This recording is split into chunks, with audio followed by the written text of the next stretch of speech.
ಇವರು ಕಾಲೇಜಿನ ಮಹಾನ್ ಘಟಾನುಘಟಿಗಳು. ಇವರು ಕಾಲೇಜ್ ಆಳಲ್ಲ. ಇವರು ಹುಣ್ಣಿಗೆ ಅಮಾಸಿಗೆ ಅಟ್ಟೆ ಬರ್ತಾರ, ಪರೀಕ್ಷೆ ಮಾತ್ರ ಬರ್ಲಿಕ್ಕೆ ಬರ್ತಾರ, ಸಬ್ಮಿಷನ್ ವರ್ಕಿಗೆ ಅಟ್ಟೆ ಬರ್ತಾರ. ಅವ್ರು ನೋಡಿ ಹೆಂಗೆ ನಡೆದಾರ. ಯಾವ ರೀತಿ ನಂಗೆ ಏನೂ ಗೊತ್ತೇ ಇಲ್ಲ, ಸಂಬಂಧನೇ ಇಲ್ಲ ಕಾಲೇಜ್. ನನಗೆ ಒಳ್ಳೇದಾಗ್ಲಿ. ಇವ್ರ ಬಗ್ಗೆ ನೋ ಕಮೆಂಟ್ಸ್. ಹೊಸ ಶಬ್ದಕೋಶ ಅವ್ನು ಹಿಡಿಬೇಕಾಗ್ತದ ಈಗ. ಮತ್ತೆ ಇವ್ರು ನಮ್ಗೆ ದಬ್ಬಾಳಿಕೆ ಮಾಡ್ತಾ ಇದ್ದಾರೆ.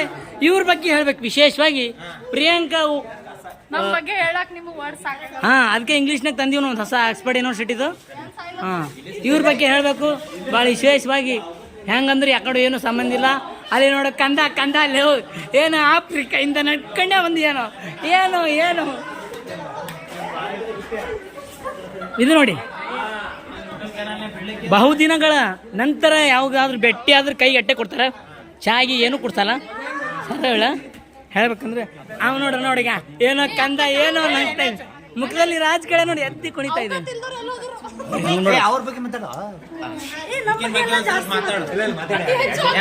ಇವರು ನೋಡುವುದಕ್ಕೆ ಸೀದಾ ಕಂಡ್ರು, ಆದ್ರೂ ಹಂಗ ಕಾಣಲ್ಲ. ಒಳಗಿರುವುದೇ ಬೇರೆ. ಸ್ನೇಹಾ ಮಮ್ಮಿ.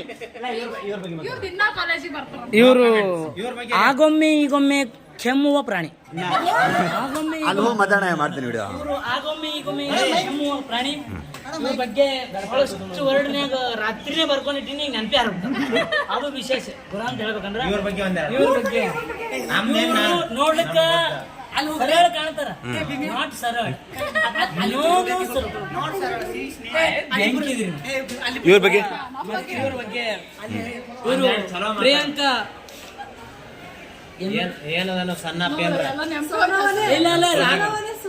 ಪ್ರಿಯಾಂಕಾ ಸೋನವದೇವರು ಅದೇ ಒಂದು B.Ed ಒಳಗೆ ಇವರು 2 ನೌಕರಿ ಕಳ್ಕೊಂಡಾರ. ಅಂದ್ರೂ ನಾ ಏನೋ ಒಂದು ಆಗ್ತೀನಿ ಅನ್ನೋ ಇದು ನಿರ್ಧಾರ ಮಾಡ್ಯಾರ. ಅವರು ಒಂದು ಇದುಗೆ ನಾನು ಒಂದು ಇವ್ರ ಬಗ್ಗೆ ಮಾತಾಡು. ಒಂದು ಮಾತು ಹೇಳ್ಬೇಕು. ನೋಡಕ್ ಸರಳ ಕಾಣ್ತಾರ, ಆದ್ರೂ ಸರಳ ಇಲ್ಲ. ಒಳ್ಳೆ ವ್ಯಕ್ತಿ. ಪರೀಕ್ಷೆ ಚಂದ ಬರೀತಾರ, ಲಾಸ್ಟಿಗೆ ಏನೇ ಬಂದ್ರೆ ಅಳ್ತಾರ. ಒಂದು ಸ್ವಲ್ಪ ಕಡಿಮೆ ಮಾಡ್ಬೇಕು. ಈಗ ಅವ್ರ ಬಗ್ಗೆ ಮಾತಾಡೋ ಮನೆ